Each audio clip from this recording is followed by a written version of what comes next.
Hello friends, मैं प्रभात सोनी आपके लिए आज एक इंटरेस्टिंग वीडियो लेकर के आया हूं, जिसका नाम है कोलेस्ट्रॉल। जी हाँ दोस्तों, जैसा कि आप देख पा रहे हैं कोलेस्ट्रॉल और उसका कंट्रोल। कोलेस्ट्रॉल जो कि आज की डेट में एक आम आदमी के लिए बहुत ज़्यादा प्रॉब्लम्स क्रिएट करती है। कोलेस्ट्रॉल जिसको कि हम बिल्कुल भी एक नॉर्मल अंदाज में नहीं ले सकते हैं। वैसे तो कोलेस्ट्रॉल हमारे लिए गुड और बैड दोनों होते हैं, लेकिन फिर भी आज हम जानेंगे कोलेस्ट्रॉल के दोनों ही इफ़ेक्ट्स। कोलेस्ट्रॉल के बारे में आगे बात करने से पहले हमें चाहिए कि हमें पता हो कि आखिर कोलेस्ट्रॉल ये होता क्या है।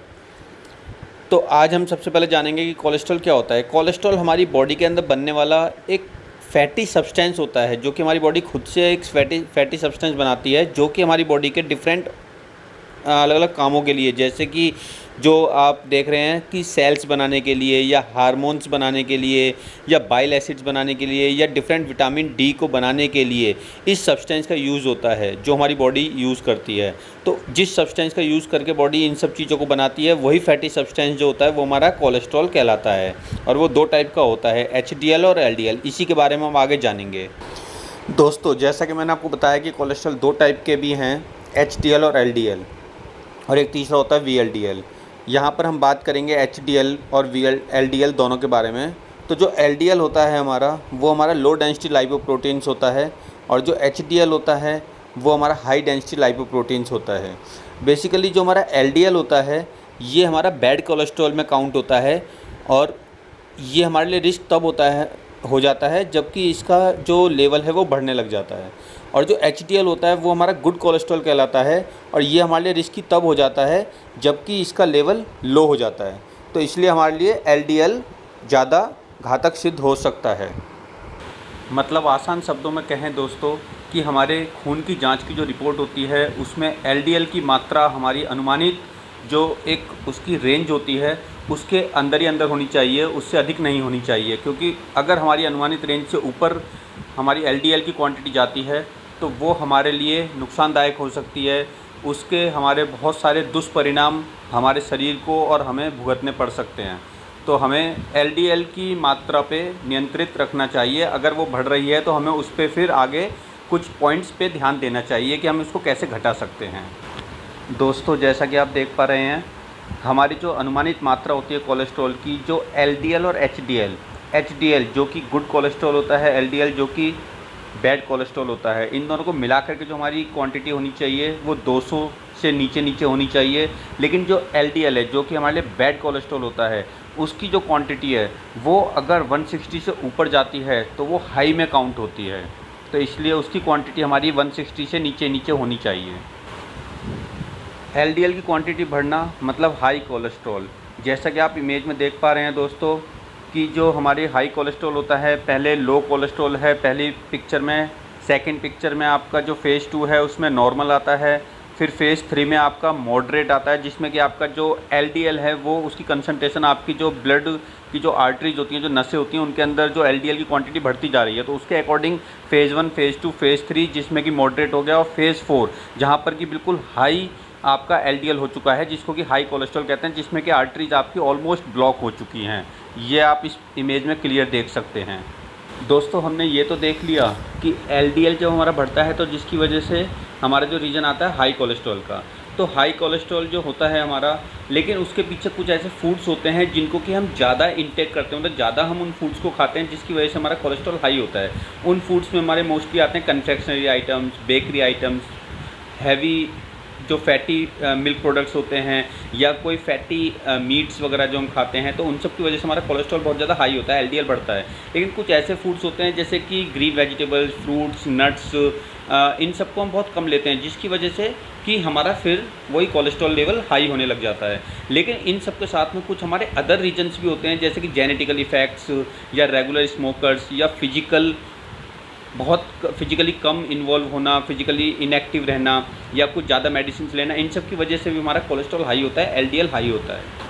तो बेसिकली दोस्तों, अगर हमारे को अपने हाई कोलेस्ट्रॉल को कंट्रोल करना है तो हमारे को कुछ फूड्स छोड़ने होंगे, जिसमें कि हमारे सबसे पहले आते हैं जो फैटी डेयरी प्रोडक्ट्स होते हैं या फैटी मीट्स होते हैं या पेस्ट्रीज़ कन्फेक्शनरी प्रोडक्ट्स होते हैं, बेकरी आइटम्स होते हैं, ठीक है, या फिर आपके डिफरेंट टाइप्स के चिप्स आते हैं, क्रैकर्स आते हैं, या कोकोनट और पाम ऑयल के बने हुए प्रोडक्ट्स होते हैं, या फिर हमारे जो मार्जरीज या चीज़ वगैरह जो होते हैं, वो सब चीज़ें उस टाइप के प्रोडक्ट्स हमारे को अवॉइड करने होंगे, तभी हमारा कोलेस्ट्रॉल लेवल कंट्रोल में आ सकता है। और नहीं तो फिर हमारा कोलेस्ट्रॉल लेवल इन सब प्रोडक्ट्स को ज़्यादा लेने की वजह से हमारा धीरे धीरे बढ़ता चला जाता है और उसके हमें नुकसान उठाने होते हैं। दोस्तों, हमने ये तो देख लिया कि एलडीएल क्या होता है, हाई कोलेस्ट्रॉल क्या होता है, कैसे होता है, किन फूड प्रोडक्ट्स को खाने की वजह से ये हमारा कोलेस्ट्रॉल लेवल बढ़ता है या किन प्रोडक्ट्स को नहीं खाने की वजह से हमारा बढ़ता है। लेकिन क्या हमारे ह्यूमन बॉडी के अंदर कुछ ऐसे सिम्टम्स भी होते हैं जिनकी वजह से हम इसको पहचान सकते हैं, एक आम आदमी पहचान सकता है कि हमारे को कोलेस्ट्रॉल लेवल हमारा हाई हो रहा है? तो यहाँ पर कुछ हमारे सिम्टम्स हैं, जैसे कि हमारे एक लूज स्टूल्स का आना, या हमारे फटीग होना, मतलब कमज़ोरी थकान महसूस होना, डिप्रेशन में रहना, ठीक है, या वेट गेन होना और आइज़ के ऊपर बम्प्स होने, या हमारे जो स्टोमक है उसका डाइजेशन प्रॉपर ना होना, हार्ट में पेन होना, ठीक है। ऐसे कई सारे ऐसे हमारे सिम्टम्स होते हैं जिनकी वजह से हमारा कोलेस्ट्रॉल लेवल हाई होने की वजह से ये सिम्टम्स हमारे को बॉडी के अंदर फ़ील होते हैं। तो इनमें से अगर कोई भी एक सिम्टम या दो सिम्टम या ज़्यादा सिम्टम्स अगर आपको फ़ील हो रहे हैं तो आप आइडिया लगा सकते हैं कि आपका जो कोलेस्ट्रॉल लेवल है वो हाई हो रहा है और आप एक अपना ब्लड चेकअप करा सकते हैं। दोस्तों, जैसा कि मैंने आपको बताया था कि जो एलडीएल या कोलेस्ट्रॉल जब हमारा बढ़ता है तो ये हमारी जो आर्टरीज होती हैं, जो नसें होती हैं, उनके अंदर ये धीरे धीरे जमने लग जाता है, जिसकी वजह से कि जो हमारा ब्लड का फ़्लो है उसमें ब्लॉकेज आने लग जाती है। और जैसा कि आप इस इमेज में क्लियर देख पा रहे हैं कि जो हमारा नॉर्मल आर्टरीज धीरे धीरे हमारे वहाँ पे कोलेस्ट्रॉल लेवल बढ़ते और उसमें जो आर्टरीज में जो ब्लड का जो सर्कुलेशन हो रहा है उसको कम्प्लीटली ब्लॉक करती जा रही है और एक स्टेज पे आकर के वो कम्प्लीट ब्लॉक कर देती है, जिसकी वजह से ही हमारे हार्ट पे बहुत ज़्यादा, हार्ट को प्रेशराइज होकर के काम करना पड़ता है, उस पर बहुत ज़्यादा प्रेशर आ जाता है अपने जो हमारा जो ब्लड होता है उसको आगे सर्कुलेट करने के लिए। तो इसकी वजह से जब कोलेस्ट्रॉल हमारा बढ़ने लग जाता है और जब ज़्यादा लेवल पे बढ़ जाता है तो सबसे ज़्यादा जो रिस्क होता है हमारे हार्ट को होता है। हमारे हार्ट में जो आपके ब्लॉकेज हो जाती हैं जिसकी वजह से कि वो ब्लड फ्लो नहीं कर पाता है और उसमें हार्ट अटैक आने के चांसेस सबसे ज़्यादा बढ़ जाते हैं। इसलिए कोलेस्ट्रॉल का सबसे जो मेजर इफ़ेक्ट आता है वो हमारे हार्ट पर आता है। इस बात को आप इस इमेज के थ्रू समझ सकते हैं, जिसमें कि हमारा जो हार्ट है जब ये प्रेशर दे रहा है ब्लड को फ़्लो होने के लिए, जो आर्टरीज में जो ब्लड फ़्लो हो रहा है वो इस हार्ट के थ्रू होता है, जो हार्ट पंप करता है ब्लड को।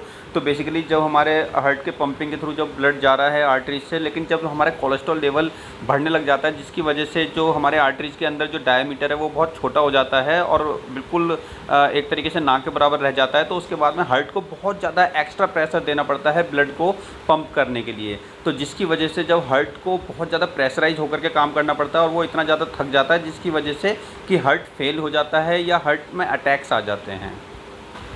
दोस्तों, मैंने आपको हाई कोलेस्ट्रॉल क्या होता है, हाई कोलेस्ट्रॉल किन कारणों से हो सकता है या हाई कोलेस्ट्रॉल होने के बाद के क्या दुष्परिणाम आपके शरीर में हो सकते हैं, इन सब के बारे में बताया। लेकिन अगर हाई कोलेस्ट्रॉल, किसी के ब्लड रिपोर्ट में हाई कोलेस्ट्रॉल आता है तो उसको लो कैसे किया जाए, मैं आपको यहाँ पर बताता हूँ। 6 डिफरेंट टाइप्स के हमारे ऐसे फूड्स होते हैं जिनको कि हम अगर डेली रूटीन में यूज़ करते हैं तो हम अपने हाई कोलेस्ट्रॉल को लो में कन्वर्ट कर सकते हैं। वो 6 कोलेस्ट्रॉल लोअरिंग फूड्स जो हैं वो मैं आपको बताता हूँ। नंबर 1 है सोयाबीन, नंबर 2 है होल ग्रेन्स, नंबर 3 गार्लिक लहसुन, नंबर 4 बीन्स, नंबर 5 वॉलनट्स अखरोट एंड नंबर 6 एप्पल। अगर आप इन 6 डिफरेंट फूड्स को नियमित रूप से डेली लाइफ में अगर आप इनको यूज़ करते हैं, डेली इंटेक करते हैं, तो आपका जो कोलेस्ट्रॉल लेवल बढ़ा हुआ है वो धीरे धीरे घटने लगेगा। लेकिन इन सब के साथ में आपको जो ऑयली फूड्स होते हैं, जो फैटी फूड्स होते हैं जिनकी वजह से कोलेस्ट्रॉल लेवल बढ़ता है, उनकी भी क्वांटिटी आपको कम करनी पड़ेगी, उनका भी इंटेक आपको कम करना होगा। साथ में ये 6 कोलेस्ट्रॉल लोअरिंग फूड्स जो होते हैं, जो चमत्कारी फूड्स हैं, इनको आपको नियमित सेवन करना होगा और इनको सेवन करके आप अपने जो हाई कोलेस्ट्रॉल लेवल है उसको डेफिनेटली आप लो कोलेस्ट्रॉल लेवल में कन्वर्ट कर सकते हैं। और आप थोड़े दिनों के बाद में आप अपनी दोबारा से ब्लड चेक कराइए और उस रिपोर्ट में आप देखेंगे कि आपका जो कोलेस्ट्रॉल लेवल है बहुत ज़्यादा ड्रास्टिक लेवल पे डाउन हो चुका है। दोस्तों, यहाँ इस इमेज के द्वारा मैं आपको ये चीज़ समझाना चाह रहा हूँ कि एक इंसान के सामने 2 तरीके के रास्ते हो सकते हैं। जिसमें कि एक रास्ता जा रहा है fast foods, confectionery, bakery items और एक लजीज items, pizza, burgers, anything else, जो कि आपके बहुत सारे हैवी फूड्स होते हैं, हाई कोलेस्ट्रॉल होने के पीछे जिनका कारण होता है, मुख्य कारण जो होते हैं ये फूड्स। तो आप या तो इस राह पे जा सकते हैं जहाँ पे आपको बहुत ज़्यादा स्वाद मिलेगा, लेकिन दूसरा जो राह है वो है green vegetables, leafy vegetables and fruits, जो कि नेचुरल प्रोडक्ट्स हैं। जिस राह पे जाने के बाद में शायद आपको हो सकता है वो मज़ा ना आए, वो स्वाद ना आए जो आपको फैटी फूड्स में, जो आपको बेकरी और कन्फेक्शनरी आइटम्स में आएगा। लेकिन यहाँ पर डेफिनेटली आपके शरीर के अंदर, जो आपके ब्लड के अंदर जो कोलेस्ट्रॉल लेवल, जिससे होने वाले नुकसान आपको आगे चल के भुगतने पड़ सकते हैं, वो आपको यहाँ नहीं देखने पड़ेंगे। तो मुझे लगता है कि जो ग्रीन लीफी वेजिटेबल्स वाला, फ्रूट्स वाला जो रास्ता है, वो अगर आप फॉलो करते हैं तो आप अपनी लाइफ में कभी भी कोलेस्ट्रॉल के प्रॉब्लम से कभी नहीं रूबरू होंगे। दोस्तों, अगर आपको वीडियो अच्छी लगी हो तो प्लीज़ लाइक और सब्सक्राइब ज़रूर कीजिए। Thank you.